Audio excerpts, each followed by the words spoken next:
आपके सामने आप बड़ी सादा सी चीज़ लिखी हुई है, नाबीना अफराद की एक आवाज़, मुस्तकिल रोज़गार। उनको कुछ नहीं चाहिए, उनको सरकार से आपसे खैरात नहीं चाहिए, भीख नहीं चाहिए, ज़कात नहीं चाहिए, वो आपसे कुछ पैसे नहीं मांगते। वो कहते हैं कि हमें जो भी हम काम कर सकते हैं वो रोज़गार यहाँ पर दे दिया जाए। यही मुतालबा आपका? जी ऐसा ही है सर। मैं आपको बताता चलूँ कि स्पेशल एजुकेशन डिपार्टमेंट ने 2004 में डिफरेंट कैटेगरीज के स्कूल बनाए और सेंटर बनाए, यानी कि जहाँ पे चारों डिसेबिलिटीज़ इकट्ठी काम कर रही हैं। वहाँ पे हमारा जो सब्जेक्ट है ये केन का, यानी कि कुर्सियाँ बुनना, और उसका 1 to 8 तक जो है वो लाजमी पीरियड पढ़ाया जाता है, ये लाजमुल मलजूम है। वहाँ पे टेस्ट लिया जा रहा है, पेपर लिया जा रहा है बोर्ड का, लेकिन वहाँ पे टीचर नहीं है। जब हमने स्पेशल एजुकेशन को कहा कि ये सीट्स जो ना क्रिएट करें और ब्लाइंड अफराद, हमारे पढ़े लिखे जो लोग हैं, जो स्किल्ड लोग हैं, वहाँ पे आ जाएंगे, तो तब हमारे ऊपर लाठीचार्ज कर दिया गया, हमारे ऊपर शेलिंग तशद्दुद किया गया, वो भी स्पेशल एजुकेशन डिपार्टमेंट के गुंडों की तरफ से, ये बाहर की तरफ से नहीं। हम कहीं रोड पे नहीं थे, हम अपने डिपार्टमेंट में थे। हम ये समझता हूँ डिपार्टमेंट हमारा घर है, सोशल स्पेशल एजुकेशन हमारी माँ है और सोशल वेलफेयर डिपार्टमेंट हमारा बाप है। अगर माँ बाप की तरफ से हमें लाठियाँ, ठुड्डे, मुक्के बरसाए जाएंगे तो हम कहाँ पे जाएंगे? सवाल बड़ा ये बड़ा जेन्युइन सवाल है, बड़ा अहम सवाल है। और नाज़रीन, इससे पहले मुझे याद पड़ता है साबिक सदर जनरल ज़ियाउल हक जो थे, उनकी साहबज़ादी थी ज़ैन ज़िया, उनके हवाले से था कि वो डिसेबल हैं, और उस दौर में जो काम हुआ वो बड़ा अहम काम हुआ। उसके बाद साबिक वज़ीर आला पंजाब चौधरी परवेज़ इलाही, मैं पंजाब असम्बली के बाहर मौजूद हूँ, चौधरी परवेज़ इलाही ने स्पेशल एजुकेशन के लिए जितना काम किया शायद तारीख में किसी ने ना किया हो, लेकिन अब कोई भी सुनने वाला नहीं है। आप चौधरी परवेज़ इलाही से क्यों नहीं मिलते? जी, हमारा मुतालबा है कि हमें स्पीकर पंजाब असम्बली जनाब चौधरी परवेज़ इलाही साहब से मिलवाया जाए, लेकिन वो यही कहते हैं कि गवर्नमेंट इनकी है। मैं अगर आप लोगों से बातचीत करके वादे कर भी लूँ तो ये पूरे ना करें तो फिर मैं आपके सामने शर्मिंदा होऊंगा। उन्होंने अल्हम्दुलिल्लाह ऑलरेडी ब्लाइंड के लिए, ब्लाइंड की रिहेबिलिटेशन के लिए, एजुकेशन के लिए बड़ा काम किया चौधरी परवेज़ इलाही ने। और लेकिन चौधरी परवेज़ इलाही दुरुस्त कह रहे हैं। मुझे याद है कि पंजाब एजुकेशन फाउंडेशन का इशू बना था, और पंजाब एजुकेशन फाउंडेशन के इशू में चौधरी परवेज़ इलाही ने पंजाब के कोई 28 लाख बच्चों के लिए जब आवाज़ बुलंद की थी तो हुक्मरान आगे से डट गए थे, नहीं सुनी की थी। आप दुरुस्त कह रहे हैं, आप क्या कहना चाह रहे हैं? देखिए, इस हुकूमत में अभी आपने बात की परवेज़ इलाही की, जनरल ज़िया साहब की, इसी हुकूमत में जो इनके साथ साथी हैं, शौकत बसरा साहब हैं, उनका अपना बेटा ब्लाइंड है। वो क्यों नहीं है सड़कों पे? क्योंकि वो एक MP MNA का बेटा है। शमीम परदोस नकवी साहबा का भी एक बच्ची ब्लाइंड है। वो क्यों नहीं है सड़कों पे? क्योंकि वो एक सियासतदान की, उनके घर में दाने हैं, खाते हैं, वही ना। हाँ जी। तो मैं यही कहूँगा कि देखिए, ये जो है स्पेशल एजुकेशन, ये अगर हमें सिर्फ अकोमोडेट कर दे तो हमें किसी और इदारे की तरफ जाने की ज़रूरत ही नहीं है।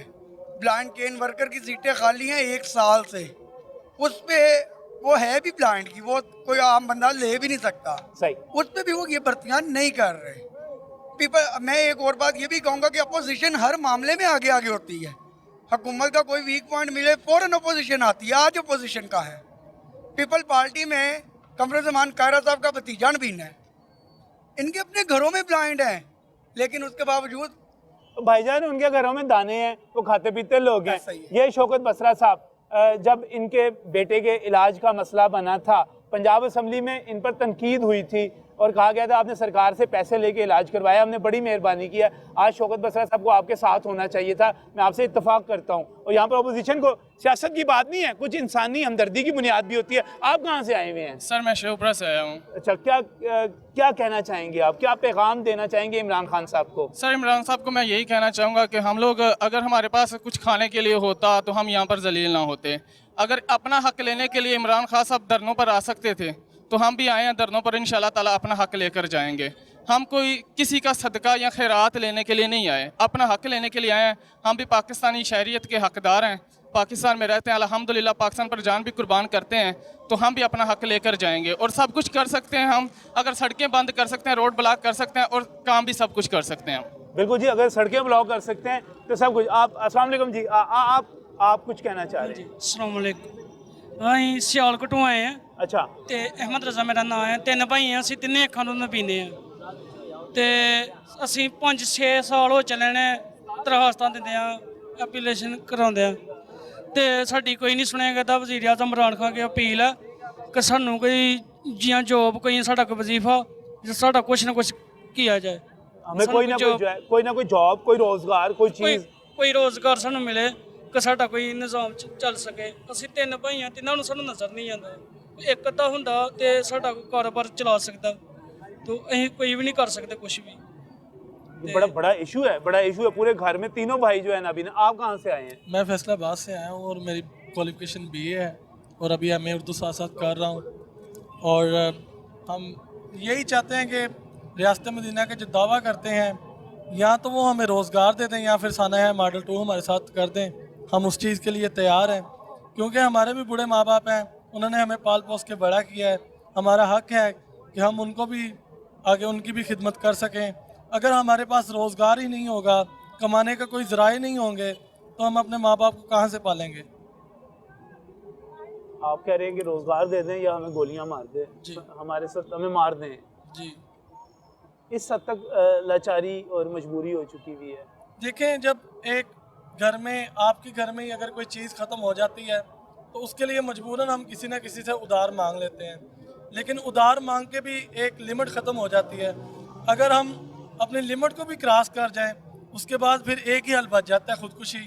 हम वो करने के लिए तैयार हैं।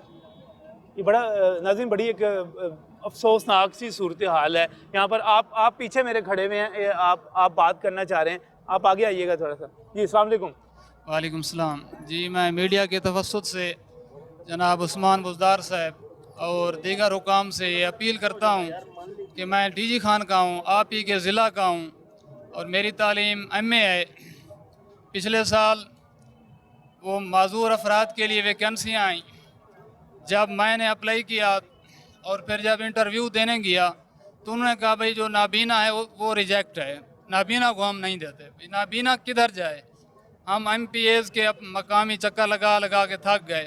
वालिद मेरा कैंसर का मरीज़ है, 5 मेरे बच्चे हैं, MA तालीम है मेरी।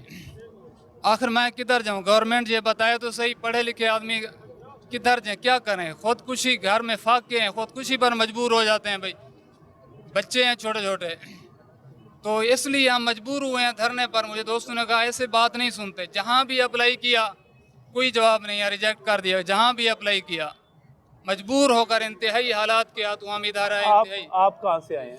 सर मैं मियाँ वाली से आया हूँ और हम लोग ये उस्मान बुज़दार साहब के इलाके से, आप इमरान खान साहब के इलाके से? इमरान खान साहब के इलाके से। सही है। तो हमारा यही है कि हम कोई ज़्यादा मतलब कि हमारा कोई ऐसा मुतालबा तो है नहीं कि जो ना माना जा सके। हमारा तो मुतालबा ये है कि आप अकोमोडेट करें एजुकेशन के मुताबिक। जैसे जैसे एजुकेशन हमारे ये मास्टर्स भाई ने किया हुआ है, मैं खुद मास्टर्स कर रहा हूँ। हम लोग इस लेवल पे अगर स्टडी कर रहे हैं तो किस लिए कर रहे हैं? इसलिए कर रहे हैं कि हम लोग को कम से कम रोज़गार मिलेगा।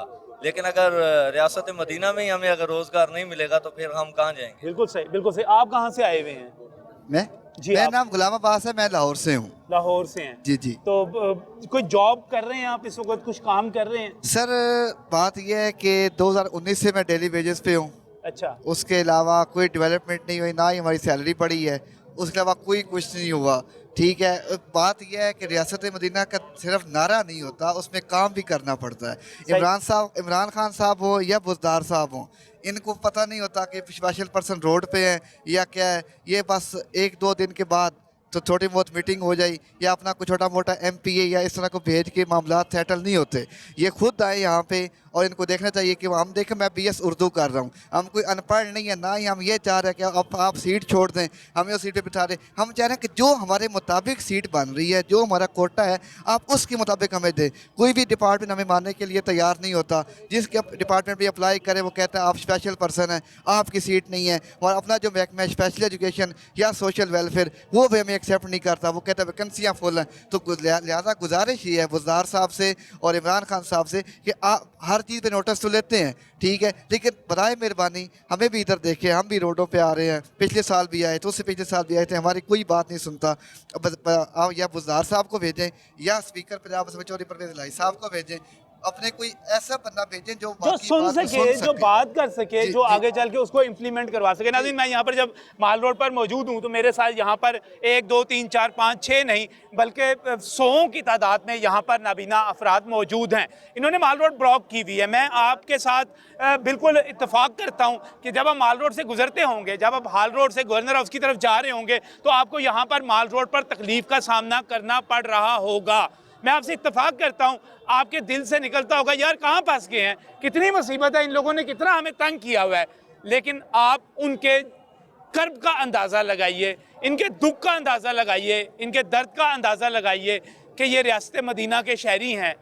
ये वो लोग हैं जिनमें कई BA हैं, कई MA हैं, कई MEd हैं, कोई इनमें से कुछ कम पढ़े लिखे भी हैं, लेकिन उनको क्या चाहिए? उनको भीख नहीं चाहिए, खैरात नहीं चाहिए, उनको रोज़गार चाहिए। तो ये रोज़गार कौन देगा?